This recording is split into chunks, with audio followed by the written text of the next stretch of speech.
Friends, ఇంత తక్కువ budget లో ఇలాంటి ఇయర్ బడ్స్ అయితే మీరు ఇప్పటి వరకు అయితే చూసుండరు. ఇందులో మనకి 12.4mm బేస్ డ్రైవర్స్ అయితే ఉంటాయి. బేస్ మాత్రం చాలా పంచిగా అయితే ఉంటుంది. యాప్ సపోర్ట్ కూడా ఉంటుంది. యాప్ లో మీకు ఈక్యూ మోడ్స్ అయితే ఉంటాయి. మీరు బేస్ ఎక్కువ ఇష్టపడే వాళ్ళైతే బేస్ మీద సెలెక్ట్ చేసుకోండి. బేస్ మాత్రం చాలా పంచిగా అయితే ఉంటుంది. టచ్ కంట్రోల్స్ అయితే మనం కస్టమైజేషన్ అయితే చేసుకోవచ్చు. లెఫ్ట్ సైడ్ ఇయర్ బడ్ కి, రైట్ సైడ్ ఇయర్ బడ్ కి డిఫరెంట్ గా అయితే మనం కస్టమైజ్ చేసుకోవచ్చు టచ్ కంట్రోల్స్ ని. ఇయర్ బడ్స్ నుంచి మనం సౌండ్ ని తగ్గించవచ్చు, పెంచవచ్చు. లెఫ్ట్ సైడ్ ఇయర్ బడ్ ని మనం హోల్డ్ చేసి పట్టుకున్నాం అనుకోండి, సౌండ్ అనేది తగ్గుతుంది. అలాగే right side ear bud hold చేసి పట్టుకున్నాం అనుకోండి, సౌండ్ అనేది పెరుగుతుంది. డ్యూయల్ పేరింగ్ సపోర్ట్ కూడా దీంట్లో అయితే ఉంటుంది. ఒకటేసారి అయితే మనం రెండు డివైజులకు అయితే కనెక్ట్ చేసుకుని స్విచ్ అవ్వచ్చు. ఇలాంటి మంచి మంచి ఫీచర్స్ అయితే దీంట్లో చాలా అయితే ఉన్నాయి. 48 అవర్స్ అయితే మీకు ప్లే బ్యాక్ టైం వస్తుంది. జస్ట్ 10 నిమిషాలు ఛార్జింగ్ పెట్టి 5 గంటల పాటు అయితే మీరు మ్యూజిక్ అయితే వినొచ్చు. బ్లూటూత్ 5.4 తో వస్తుంది. ఇంతకీ ఏంటి ఇయర్ బడ్స్, అలాగే దీని ప్రైస్ ఎంత అనుకుంటున్నారా? రియల్మీ బ్రాండ్ కి సంబంధించిన రియల్మీ బడ్స్ T200 లైట్.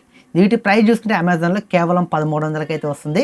1300 పెట్టి మీరు కొనాలనుకుంటే బయోలో అయితే దీనికి సంబంధించిన బయింగ్ లింక్ ఉంటుంది, మీరు చెక్ చేయండి. అండ్ మరిన్ని వీడియోస్ కావాలనుకుంటే ఖచ్చితంగా ఈ వీడియోని ఒక లైక్ చేసి సబ్స్క్రైబ్ ఫాలో ఉంటాయి కదా, అవి కూడా చేసేయండి.